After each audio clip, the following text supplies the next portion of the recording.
It's time to talk about the upper register, or high notes. I think my approach may surprise you. Let's get started.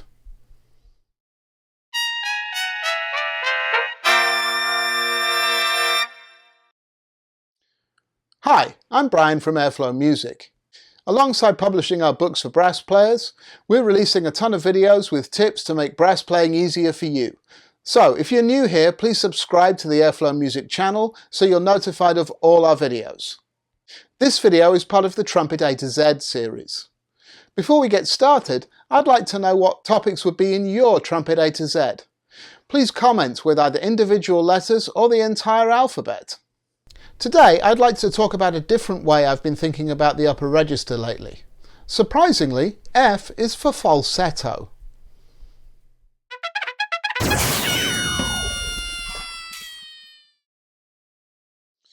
There are lots of parallels between singing and playing a brass instrument, and I think exploring them can really help us get a feel for how our fundamentals should work.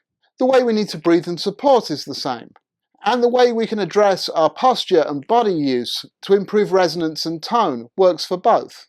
Yet it's a subject that is overlooked, apart from advice to phrase like a singer, in most of the brass methods I've studied. In particular, there's a strong parallel between the use of falsetto in singing and the easier way that we can play in the upper register of a brass instrument. In case you don't sing that often, let me explain what falsetto is and how it's different. At the risk of embarrassing myself, I'd like to demonstrate the difference between the full and falsetto registers of my voice.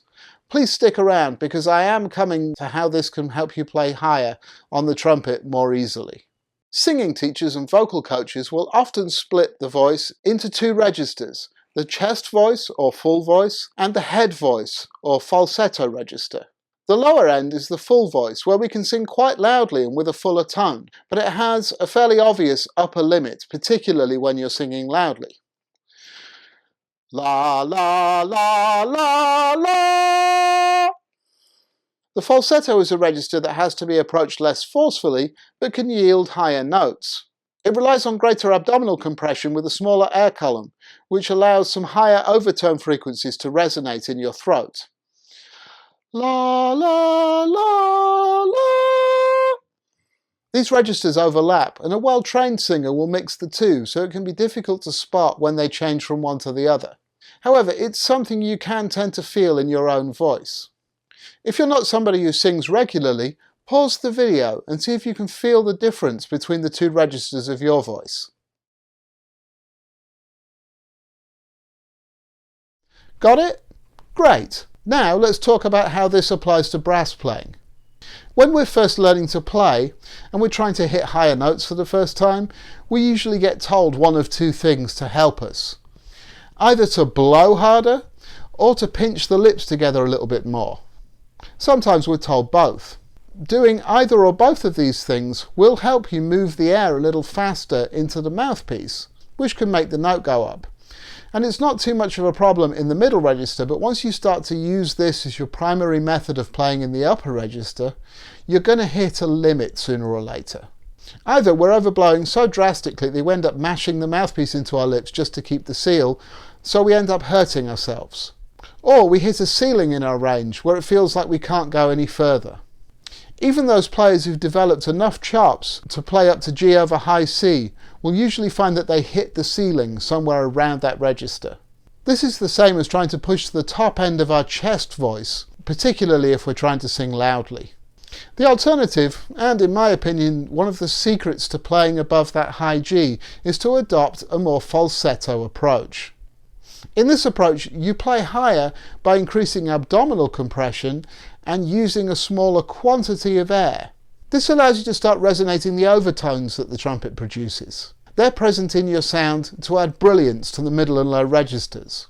Now this is going to be much easier to accomplish if you're breathing and supporting correctly. So if you haven't seen it already, refer it to my video B for breathing for my tips on how to do that. You'll find it linked in the description below. To start out doing this, I recommend you try and apply it to some simple flexibility exercises. Begin with some soft mid-register arpeggios. To engage your abdominal compression, imagine each higher note is a little bit further away from you and you need to reach out further with your air to play it. Remember to keep all these notes at a soft volume and to try and play softer the higher you go. I'm going to start out playing a G major triad, fingered with the first and third valves, so I can ride the airstream up and down a few times.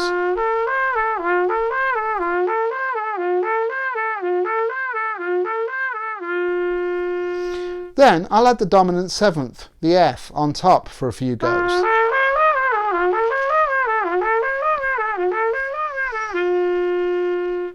Then I'll add the G on top too. Once I get these moving with my abdominal compression, I'll start pushing through the partials much more quickly so it sounds more like a glissando.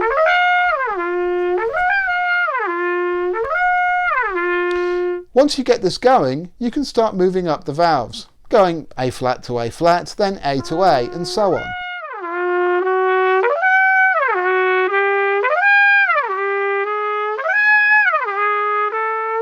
If you can get the feel for playing this way, you've taken an important step to mastering the upper register of your instrument.